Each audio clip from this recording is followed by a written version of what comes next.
Guys welcome my channel. কি খবৰ তোমালোকৰ? আশা কৰোঁ সকলোৰে ভাল বুলি। মোৰো ভাল। আজি বিশেষ কাৰণৰ ভিডিঅ'টো বনোৱা হ'ল, আপোনালোকে শেষলৈকে চাই থাকিব। আজি ভিডিঅ'টো বিশেষ কাৰণৰ বনাইছোঁ, যিহেতু আপোনালোকে স্কিপ নকৰাকৈ চাই থাকক সকলোবোৰ, তেতিয়াই গম পাব মই কি কৈছোঁ কি নাই কোৱা আৰু কিহৰ কাৰণে ভিডিঅ' বনাইছোঁ।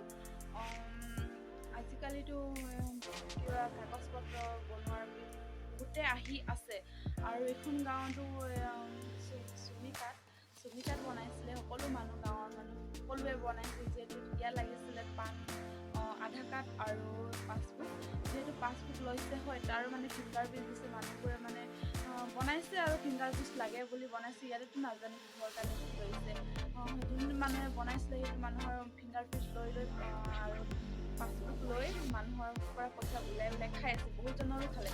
কিন্তু এটা দুখীয়া ঘৰৰ আছিলে মানুহজন, যিহেতু ছোৱালীজনীয়ে বেমাৰ পৰিছিলে আৰু তাৰ দেউতাকে বেলেগ জেগাত কাম কৰিব গৈছিলে আৰু ছোৱালীজনী মেডিকেলত থৈ দিছিলে। যিহেতু দেউতাকে পইচা পঠাই দিছিলে তাৰ কাৰণে চিকিৎসা কৰিব ছোৱালীজনী এজনীয়ে আছিলে আৰু সেই ছোৱালীজনী চিকিৎসা কৰিব নোৱাৰিলে, যিহেতু সি উলিয়াই কিনে পইচাটো খালে। চিকিৎসা কৰিব নোৱাৰাৰ কাৰণে ছোৱালীজনীয়ে মৰি গ'ল। বহুত বেয়া লাগিছে। এজনীয়ে ছোৱালী আছে, যেতিয়া মা দেউতাহঁতে বহুত দুখ পাইছে আৰু দুখ পাই ল'ৰাজনক মানে কমপ্লেইন কৰিলে আৰু যিহেতু পুলিচ মানে গাঁওখন গোটেই পুৰা ভৰ্তি হৈ আছে আৰু যিহেতু ল'ৰাটো পলাই গ'লেও মানে এতিয়া ধৰিলে লাষ্টত 3 দিন হ'ল জ্বলাই নাই। 3 দিনৰ পৰা মানে ধৰি দিছে। দেউতাকে আহি পোৱাগে নাই। সেইটো যোনটো ঘৰৰ মানে পইচা খাইছিলে, সেইটো ঘৰৰ মানে লাষ্টটো আনকি তাতে জ্বলাব বিচাৰিছিলে, যিহেতু মানুহজনক ধৰি লৈ গ'ল। কিয় তেনেকুৱা কৰিব লাগে, কিয় লোকৰ পইচা খাব লাগে।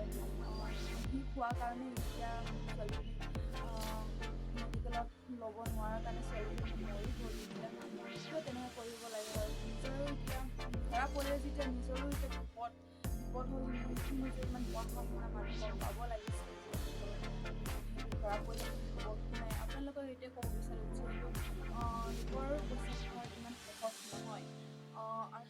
মই আপোনালোকক এইটোৱে ক'ব বিচাৰোঁ, যিহেতু আপোনালোকেও সাৱধানে থাকক আৰু যিহেতু বনাই কিনে আপোনালোকে যিহেতু বিপদত নপৰে। আৰু মই যিহেতু ইয়াত দেখিছোঁ, নিজৰ চকুতে মই দেখি কিনে গম পাইছোঁ, যি মানুহজনে কিমান, যোনটো ঘৰৰ মানুহ পৰিয়ালৰ যিহেতু এনেকুৱা ঘটনাটো চলিছে, সিহঁতে গম পাইছে এতিয়া। আৰু আপোনালোকেও যি কাগজ নাজানাকৈ নবনাব আৰু ভালকৈ থাকক। তোমালোকে কমেণ্ট কৰি ক'বা মানুহজনক কি কৰিব লাগে, কি কৰিব নালাগে। আৰু প্লিজ এইটো ভিডিঅ'টো শ্বেয়াৰ কৰি দিব আৰু ছাবস্ক্ৰাইব কৰিব নাপাহৰিব।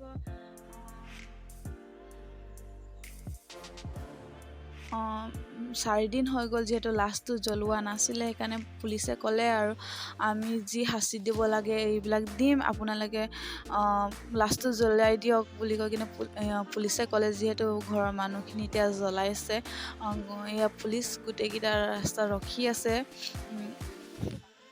মোৰ ভিডিঅ' বনাবলৈ মন একেবাৰে নাছিলে, যিহেতু ইয়াত প্ৰব্লেম পৰিছে আৰু বেলেগ জেগাতো হ'ব পাৰে বুলি, সেইবাবে মই ভিডিঅ'টো বনালোঁ।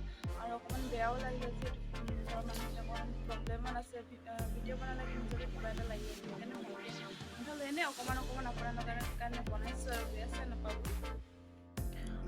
আৰু এটা ঘটনা চলিছিলে, যিহেতু বানপানী হৈ গোটেই মানুহখিনি বিপদত পৰিছিলে। মানুহ, গৰু ছাগলী থাকিবলৈ জেগাই নাই। আকৌ এতিয়া এই বিপদটো চলিছে।